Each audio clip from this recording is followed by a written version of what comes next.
ദിഹങ്ക ട്രാവലറിൻ്റെ മറ്റൊരു പുതിയൊരു വീഡിയോയിലേക്ക് എല്ലാവർക്കും സ്വാഗതം. ഇന്ന് നമ്മൾ കുമ്പളങ്ങ പുളിങ്കറിയാണ് ഉണ്ടാക്കുന്നത്. ട്രഡീഷണലായിട്ട് കൊങ്കണികൾ ഉണ്ടാക്കുന്ന ഒരു വിഭവമാണിത്.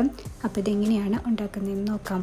ആദ്യമായിട്ടാണ് ചാനൽ കാണുന്നതെങ്കിൽ ഒന്ന് സബ്സ്ക്രൈബ് ചെയ്യണേ. അതുപോലെ ഈ വീഡിയോ ഇഷ്ടമായാൽ ലൈക്ക് ചെയ്യാനും ഷെയർ ചെയ്യാനും കമൻറ്റ് ചെയ്യാനും മറക്കരുത്. ഒരു മൺചട്ടിയിലേക്ക് 1 കപ്പ് കുമ്പളങ്ങ അരിഞ്ഞതും അത് വേവാൻ ആവശ്യമായിട്ടുള്ള വെള്ളവും അതിലേക്ക് ആവശ്യമായിട്ടുള്ള കല്ലുപ്പും 1 ടീസ്പൂൺ ശർക്കര ചീവിയതും ചേർത്ത് നന്നായിട്ട് ഒന്ന് തിളപ്പിച്ച് വേവിച്ചെടുക്കണം.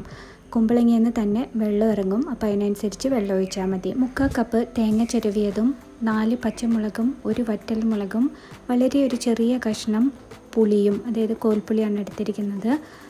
അതിൻ്റെ ഒപ്പം തന്നെ 1 ടീസ്പൂൺ പച്ചരി അതും കൂടി ഇട്ടിട്ട് നന്നായിട്ടൊന്ന് അരച്ചെടുക്കണം. അധികം വെള്ളം ചേർക്കാതെ വേണം അരച്ചെടുക്കാനായിട്ട്. അതിനുശേഷം ഇതിലേക്ക് 1 ടീസ്പൂൺ കടുകും കൂടെ ഇടാം. ആദ്യം കടുകിട്ട് അരഞ്ഞു കിട്ടില്ല, അതുകൊണ്ടാണ് രണ്ടാമത് കടുകിട്ട് അരച്ചെടുക്കുന്നത്. കുമ്പളങ്ങ വെന്ത് വന്നിട്ടുണ്ട്. അപ്പോൾ നമ്മൾ നേരത്തെ അരച്ച തേങ്ങാക്കൂട്ടി ഇതിനകത്ത് ചേർത്തിട്ട് ഈ ഗ്രേവിക്ക് ആവശ്യമായിട്ടുള്ള വെള്ളം മിക്സിയിൽ തന്നെ ചുറ്റിച്ച് അതിലേക്ക് ഒഴിച്ച് നന്നായിട്ട് തിളപ്പിച്ചെടുക്കണം.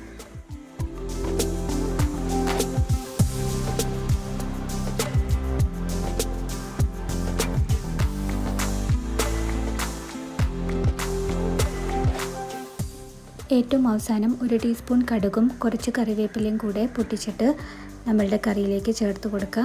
കുമ്പളങ്ങ പുളിങ്കറി റെഡി.